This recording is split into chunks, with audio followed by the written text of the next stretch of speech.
RTGA, mieux qu'une chaîne, un monde. RTGA, mieux qu'une chaîne, un monde.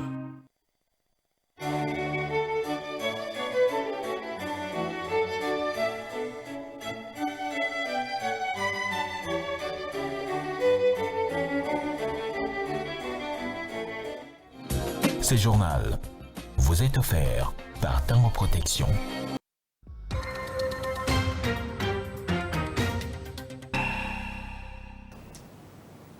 Mesdames et messieurs, bonsoir et bienvenue à tous dans cette grande édition vestibérale sur la RTGA. Tout de suite, le titre. Accord de paix signé à Washington par la RDC et le Rwanda est un acte politique et sécuritaire centré sur des engagements concrets, notamment la cessation des hostilités, le retrait des troupes armées et autres. Cette précision de la ministre des Affaires étrangères lors du briefing presse co-animé avec son collègue de communication et médias Patrick Mouyaya. Le directeur général adjoint de l'Office congolais de contrôle, Christelle Mwabilou, s'est rendu ce vendredi 4 juillet 2025 à l'agence Kin Aero, victime d'un conflit foncier entre la RVA et l'ONATRA. Grâce au leadership du DGA de l'OCC, le parti au conflit ont convenu à une solution apaisée.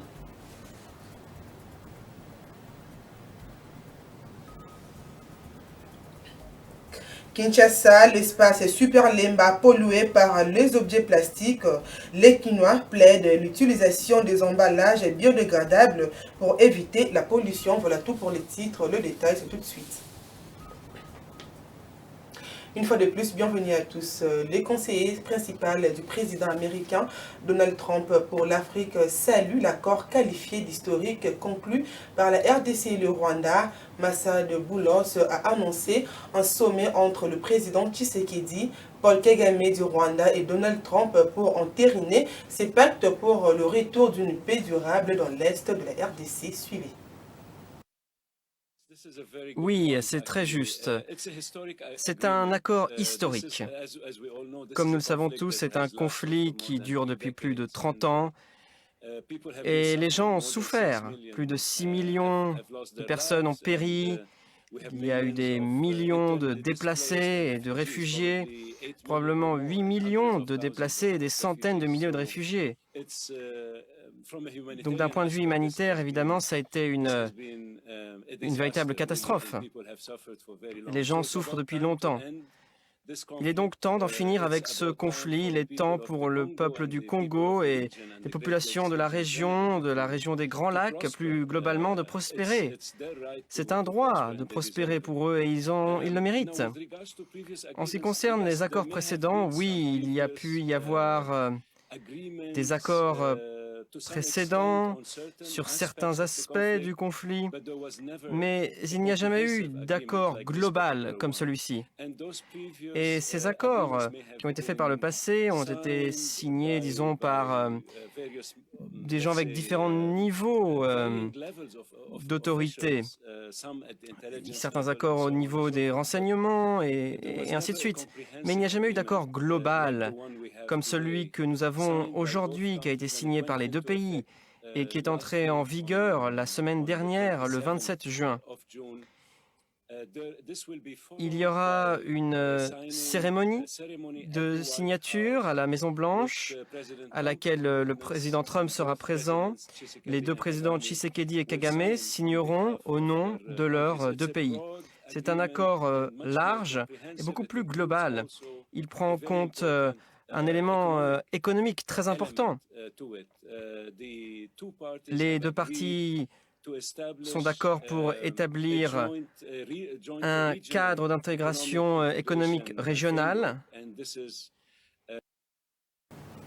Je l'ai dit en titre lors du briefing presse co-animé jeudi 3 juillet avec le ministre de la Communication et Médias, la ministre des Affaires étrangères, Thérèse Kayikwamba, a dévoilé les contours de l'accord de paix signé à Washington par la RDC et le Rwanda.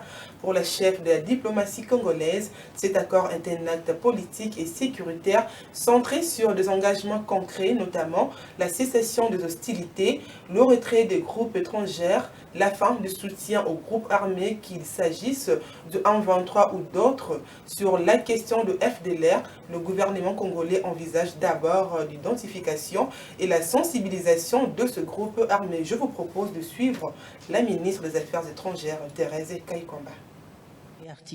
Cet accord n'est ni un traité économique entre la République démocratique du Congo et les États-Unis, ni un accord commercial bilatéral entre la RDC et le Rwanda. Il s'agit tout d'abord d'un accord politique et sécuritaire centré sur des engagements concrets. La cessation des hostilités, le retrait des troupes étrangères, la fin du soutien aux groupes armés, qu'il s'agisse du M23 ou d'autres, la neutralisation des menaces résiduelles et le retour durable de la paix dans l'est de notre pays. La question des FDLR et leur neutralisation, évidemment, je pense tout d'abord qu'on doit se référer à toutes les expériences antérieures que nous avons déjà accumulées en République démocratique du Congo et donc à une certaine expertise, si vous voulez, dans la question, raison pour laquelle, pour nous, il s'agit surtout d'éléments résiduels des FDLR. Je pense qu'on a vu quand même, au fil des années, une réduction quand même assez sensible par rapport au nombre des effectifs des FDLR, suite aussi aux opérations, aux différentes opérations et différents efforts qui ont été menés par la République démocratique du Congo.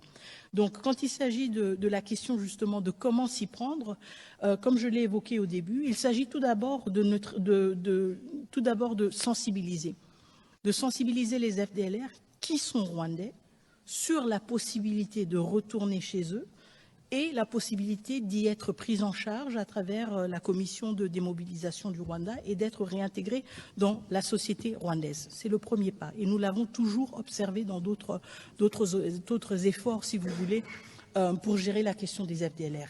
Évidemment, tout cela va de manière crescendo, si vous voulez, ou séquentielle, en fonction justement du succès de cette première étape. Si nous voyons que c'est une étape qui a beaucoup de succès et qu'il ne s'agit que plus que des poches de résistance, évidemment, encore une fois, avec plus d'insistance, on va essayer de motiver les FDLR à retourner chez eux. Et ceux qui ne voudront pas se rendre, évidemment, feront face à des opérations militaires.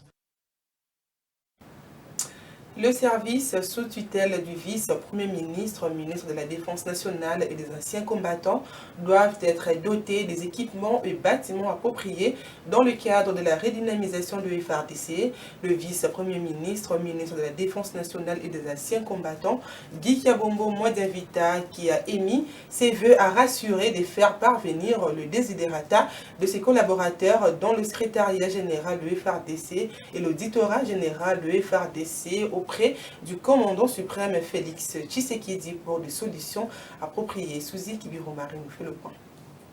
Le vice-premier ministre, ministre de la Défense nationale et ancien combattant Guy Kabombo Mwadavita poursuit son itinérance dans la ville-province de Kinshasa sans désemparer. Le patron de la défense congolaise a visité le bâtiment abritant le secrétariat général des anciens combattants et ses services ainsi que l'auditorat général des FARDC dans la commune de Lagombe. Le général-major Saint-Forose Kabwanga, secrétaire général aux anciens combattants, a remercié le vice-premier ministre pour cette visite et a indiqué que son service est chargé de l'administration des anciens combattants, des militaires et de leurs dépendants. Il dispose de quelques infrastructures à travers le pays, mais qui malheureusement se trouvent pour la plupart dans un état de délabrement avancé. Elle a aussi indiqué que d'autres infrastructures sont spoliées. Le vice-premier ministre, ministre de la Défense nationale et des anciens combattants, Guy Kabombo Mwadavita, dans son message a souligné qu'il est venu pour écouter, toucher de ses propres mains les conditions de travail au secrétariat général aux anciens combattants en vue d'en faire rapport au commandant suprême des FARDC, Félix Antoine Tshisekedi Tshilombo, qui tient à ce que les femmes et les hommes en uniforme qui ont défendu la République au péril de leur vie bénéficient d'une retraite digne et méritée. Mon rêve le plus ardent est de matérialiser la vision du président de la République. La mission qu'il m'a confiée le 28 mai de l'année dernière, c'est de réorganiser et bâtir une armée réellement nationale, forte et républicaine. Maître Gikabombo Mwadianvita a une fois de plus promis d'être leur interlocuteur auprès du commandant suprême des FARDC qui tient à réorganiser et à bâtir une armée réellement nationale qui fonctionnera avec une justice militaire dotée de tous les moyens nécessaires qui lui permettront d'exercer ses missions en toute transparence. La situation sécuritaire dans des zones occupées par l'FC M23 continue à demeurer préoccupante malgré la signature de l'accord de paix entre la RDC et le Rwanda. Sous la bénédiction du pays de Kagame, les deux mouvements rebelles poursuivent le recrutement forcé de jeunes dans la province du Sud Kivu. Dans un message, la ministre des Droits humains Chantal Tshambou-Mwavita appelle la Commission des Nations Unies aux droits de l'homme à enquêter sur ces violations et exiger la libération de ce jeune. Suivez la ministre des Droits humains dans cet extrait choisi par Tina Masaka. Plus de 300 jeunes, dont de nombreux adolescents, ont été arrêtés à la suite d'un bouclage opéré par les éléments du M23 AFC et conduits vers une destination inconnue. Dans le groupement de Lugendo en territoire de Kabare au sud Kivu, plus de 20 jeunes ont également été enlevés dans les circonstances similaires. Ces derniers ont par la suite été présentés publiquement dans la cité de Birava lors des meetings organisés par les rebelles comme des volontaires ayant rejoint la rébellion. Cette mise en scène cynique ne peut dissimuler la réalité. Il s'agit bel et bien de recrutements forcés orchestrés en violation manifeste des droits fondamentaux des enfants et des jeunes congolais. Ces jeunes sont extorqués, menacés, isolés de leur famille et utilisés à des fins militaires comme boucliers humains, porteurs de munitions ou combattants des circonstances. Ces pratiques relèvent d'une barbarie inacceptable et constituent une violation grave du droit international humanitaire, de la Constitution congolaise ainsi que des traités internationaux ratifiés par la RDC, notamment la Convention relative aux droits de l'enfant. Je condamne avec la plus grande fermeté ces actes qui atteintent à la dignité humaine et qui sapent les fondements même du droit de notre État de droit. J'en appelle à la Commission des Nations Unies aux droits de l'homme, actuellement chargée d'enquêter sur les violations commises dans l'Est de la RDC, à ouvrir une enquête spécifique sur ces faits documentés. Les auteurs, instigateurs et complices de ces crimes doivent être identifiés, poursuivis et traduits en justice nationale ou internationale.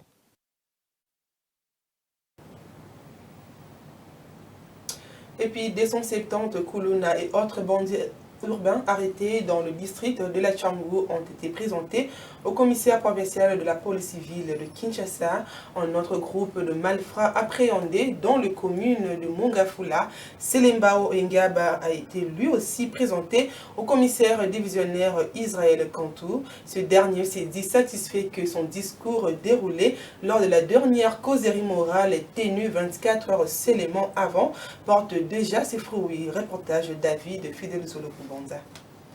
Le commissaire provincial de la police civile de Kinshasa, le commissaire divisionnaire Israël Kantou Bakoulou, a assisté jeudi 3 juillet au commissariat urbain de la Tchangou à la présentation des 270 Koulouna arrêtés le mercredi dernier, juste après sa parade de réarmement moral pour la poursuite de l'opération Ndobo 2 tenue dans l'avant-midi au stade des Martyrs de Kinshasa. Cette présentation fait suite à sa visite effectuée dans ces commissariats dans la nuit de mercredi.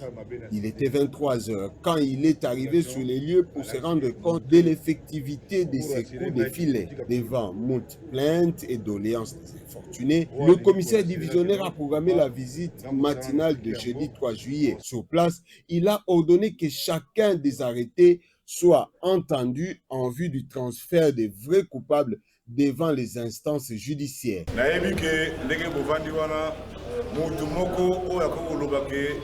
Oui, mon général, Gaza Kuruna, mon général, Gaza Kafole la mère mais Azate. Bino c'est pour le vote pas innocent. Parce que innocence na bino ekoye bana na makamuto to sala sikoyo. Bato bakandi bino baza bato mabomate. Dans la soirée de ce mercredi, le commandant de la ville a poursuivi son itinérance dans les commissariats urbains de Mongafula. Là aussi, l'opération Ndobo a porté ses fruits avec de nombreux Kuluna arrêtés dans les communes de Mongafula, Selembao et Ngaba. À la fin de sa visite dans ce coin de la capitale, Israël Kantou a échangé avec les députés nationaux et provinciaux, les bourgmestres et les notables de ces trois communes. Les mouvements citoyens éclairés que dirige Hugues Bollé a sensibilisé les étudiants des différentes universités et instituts supérieurs du Congo central sur le veille patriotique et changement de la mentalité dans le cadre du programme Campus Tour. Cette conférence et débat a été organisée dans la ville de Matadi, chef-lieu de province. Suivez, ce reportage est signé par Dieu Merci Diaka. Je veux voir des flashs. Je veux voir des flashs. Faites du bruit, faites du bruit, faites du bruit.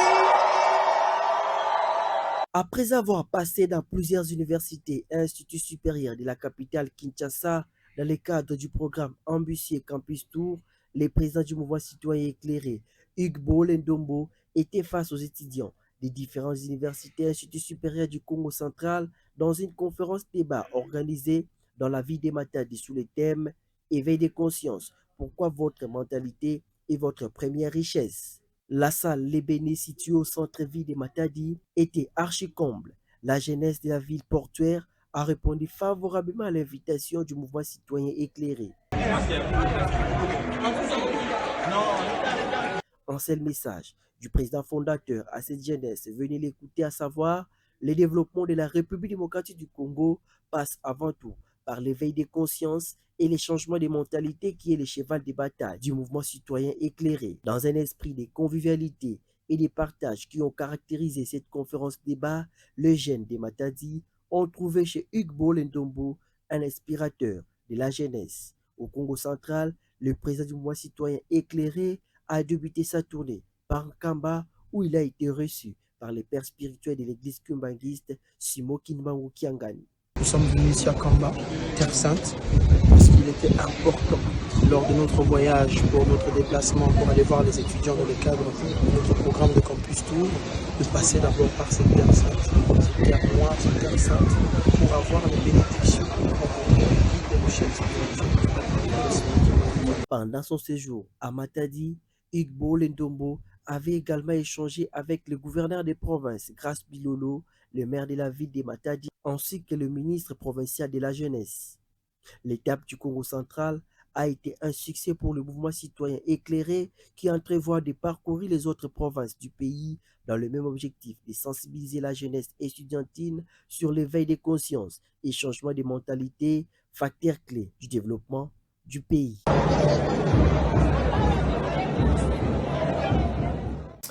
Tout à fait autre chose dans ce journal. Enjeux climatiques, impact sur le jeune et enfant, tel est le thème de l'atelier de consultation et renforcement de capacité des jeunes sur la contribution déterminée sur le chaîne national et plan national d'adaptation organisé avec l'appui de l'UNICEF et jeudi à Kinshasa. Ces assises ont mis l'accent sur les aspects qui concourent au changement climatique. Le détail dans ce reportage d'André Ikoma. Deux questions d'émissions de gaz à effet de serre, utilisation massive des combustibles fossiles, la déforestation sont entre autres des sujets abordés au cours de ces assises organisées avec l'appui de l'UNICEF. Les activités lancées par le secrétaire général au ministère de l'Environnement. Nous nous sommes engagés à relever l'ambition de notre pays, la République démocratique du Congo, en matière de l'action climatique à travers différentes initiatives de réduction des émissions de gaz à effet de serre dans divers domaines, surtout celui de la foresterie et autres secteurs qui concernent la CD. L'ambition est de réduire nos émissions à 21% de gaz à effet de serre pour un coût estimé à 48 000 milliards de dollars américains pour le secteur cible de l'énergie, agriculture, foresterie et affectation de terres et déchets. Pour sa part, la chargée de Washington à l'UNICEF revient sur le bien fondé de ce travaux. Pour la première fois, la jeunesse congolaise est activement impliquée dans les consultations relatives à la contribution déterminée au niveau national, CDN en cycle, un jalon crucial dans les engagements de notre pays contre le changement climatique. Ces contributions intègrent non seulement les objectifs de réduction de gaz à effet de serre, mais aussi des stratégies d'adaptation ambitieuses face aux impacts climatiques. Nous formons le vœu que ces travaux placent la jeunesse non seulement comme victime, mais également comme moteur de changement et d'innovation. Plusieurs recommandations ont été formulées à l'issue de cet atelier de 2 jours autour de la thématique. Je l'ai dit en titre, à la tête d'une forte délégation, Madame le directeur général adjoint de l'Office congolais de contrôle, Christelle Mwabelou, s'est rendue ce vendredi 4 juillet 2025 à l'agence Kin Aero. Objectif, s'imprégner de la situation de démolition de cette agence victime du conflit foncier entre la RVA et l'ONATRA. Grâce au leadership de la DG de l'OCC, le parti au conflit ont convenu pour une harmonisation et la résolution de ces conflits. Les détails dans ce reportage signé Jacques-Olivier Moulibandoli.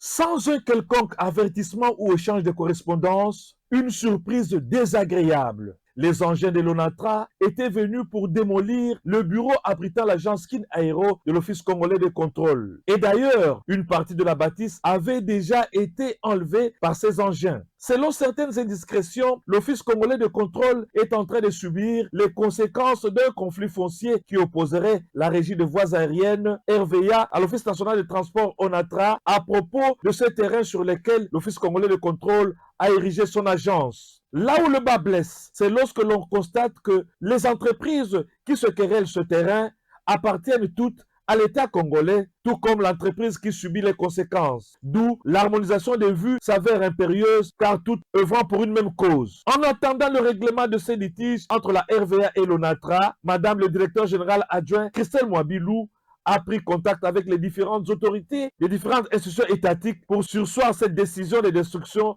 de cette bâtisse. Nous avons été informés du fait qu'on a commencé à casser nos bureaux parce qu'il fallait qu'il y ait une occupation. Alors en tant que société étatique œuvrant tous pour le bien de la population ainsi que de notre pays, nous sommes venus en tant que responsables pour savoir un peu et nous rassurer que les agents continuent de travailler dans les bonnes conditions. Les discussions se poursuivent et des solutions et des mesures permanentes sont en train d'être entreprises pour pouvoir trouver une solution adéquate afin de mettre les agents dans les bonnes conditions de travail.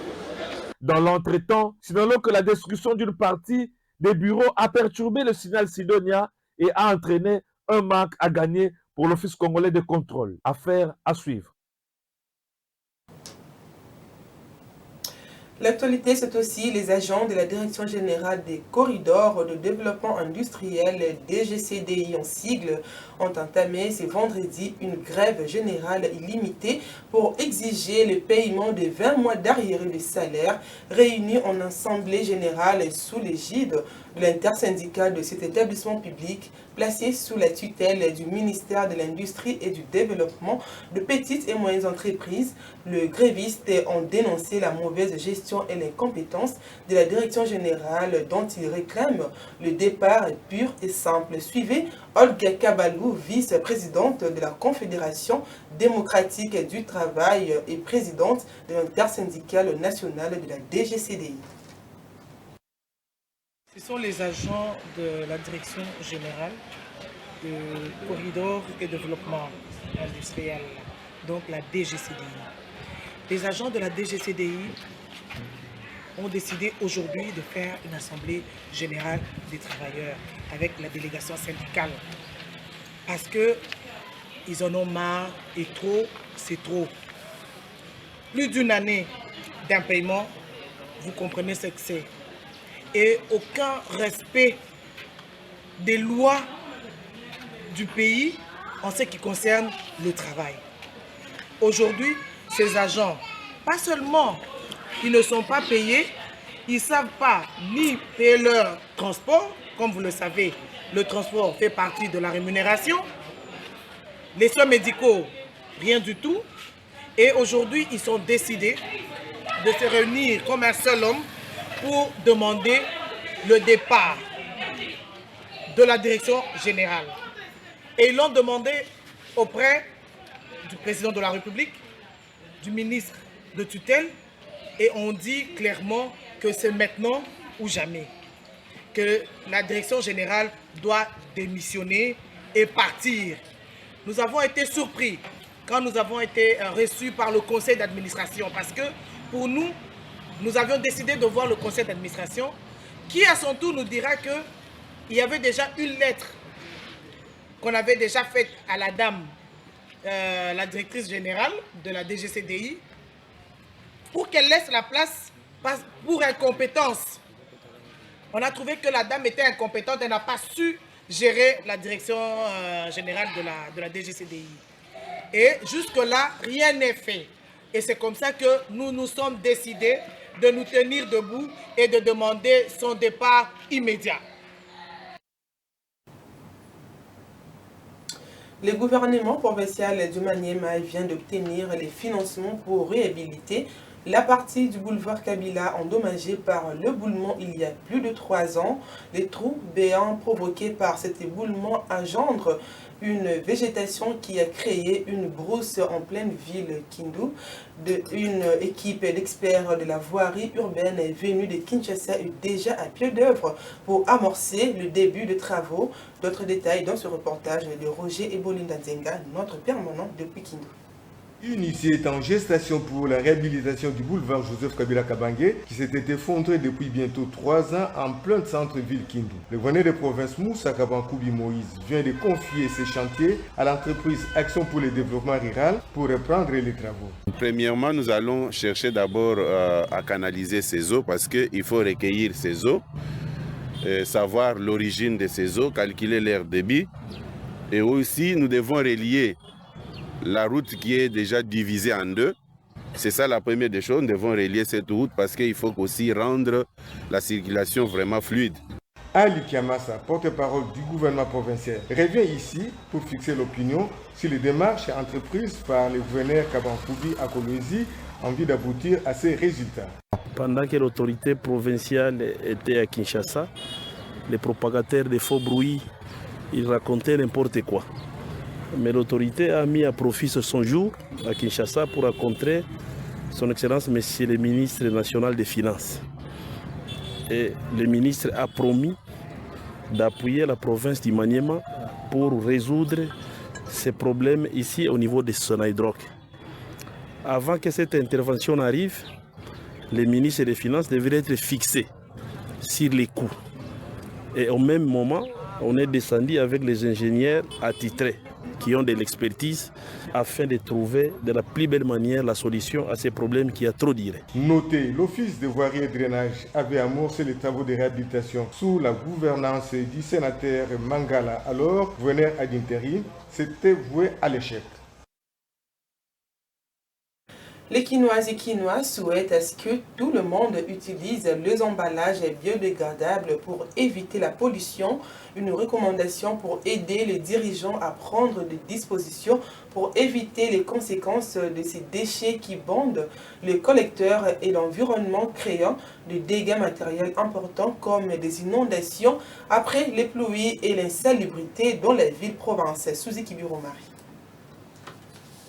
Le constat est amer dans les rues de la ville de Kinshasa, capitale de la République démocratique du Congo. Les sachets et sacs plastiques sont visibles sur la chaussée et surtout dans les caniveaux construits pour drainer les eaux de pluie. Ces emballages jetés par les consommateurs et utilisateurs rendent la ville sale et en même temps polluent l'environnement. La mauvaise gestion de ces déchets plastiques a été à la base des problèmes de la voirie, notamment les caniveaux bouchés, qui ont favorisé les inondations et d'autres dégâts matériels importants enregistrés lors des pluies dans la ville de Kinshasa entre le mois d'avril et juin. Mukendi Ntambwe est habitant de Kinshasa. Il estime que les dirigeants doivent procéder à la fermeture des usines qui fabriquent ces sacs plastiques et sanctionner tout ce qui s'adonne à leur vente.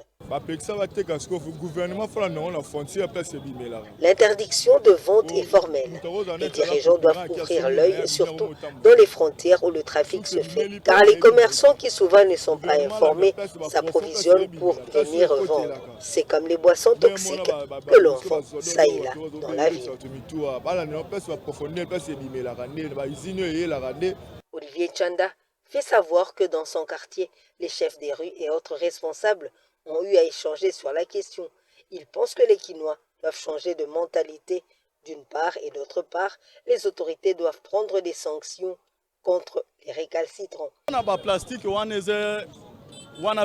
avons échangé à ce sujet avec les chefs des quartiers et les collègues et nous avons trouvé que l'État lui-même doit prendre des dispositions pour engager des agents, placer les poubelles sur la voie publique pour qu'ils veillent à ce que les déchets ne soient pas déversés. La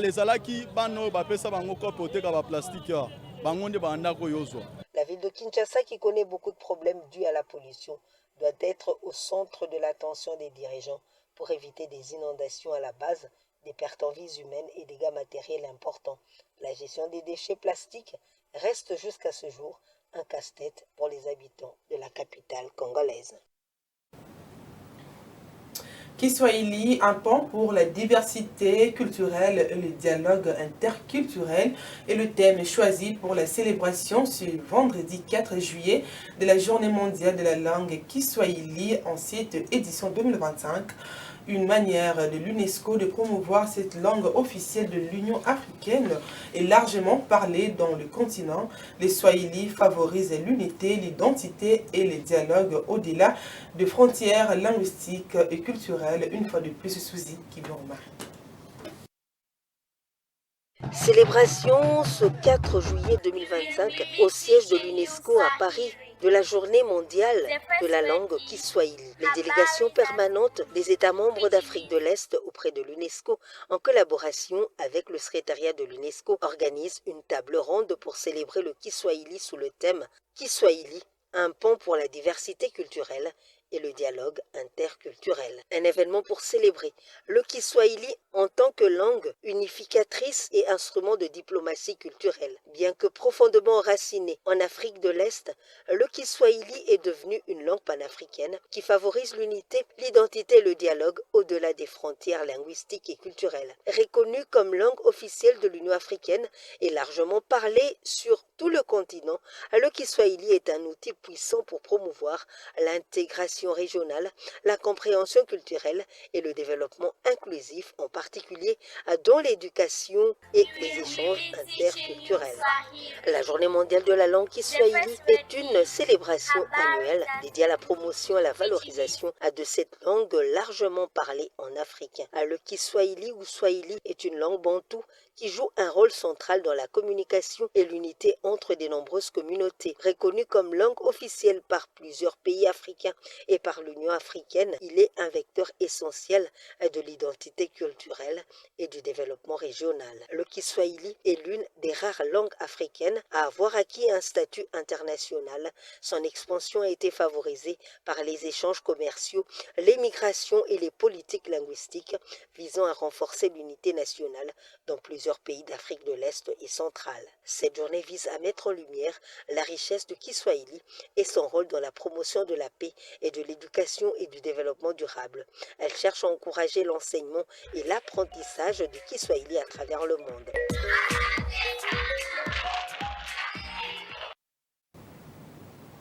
Ce journal est terminé, mesdames et messieurs, place au rappel des titres.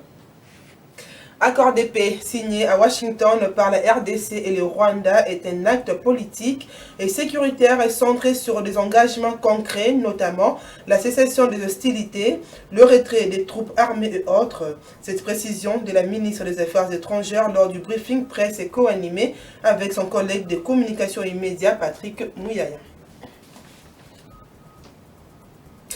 Le directeur général adjoint de l'Office congolais de contrôle, Christelle Mwabilou, s'est rendu ce vendredi 4 juillet 2025 à l'agence Kin Aero, victime d'un conflit foncier entre la RVA et l'ONATRA. Grâce au leadership du DGA de l'OCC, le parti au conflit ont convenu à une solution apaisée.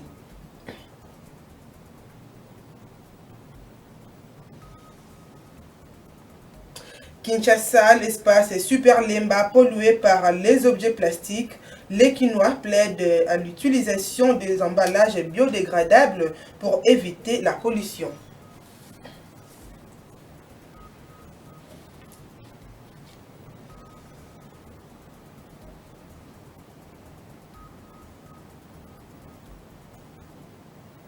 Complètement terminé, mesdames et messieurs. Merci de votre fidélité. Au revoir.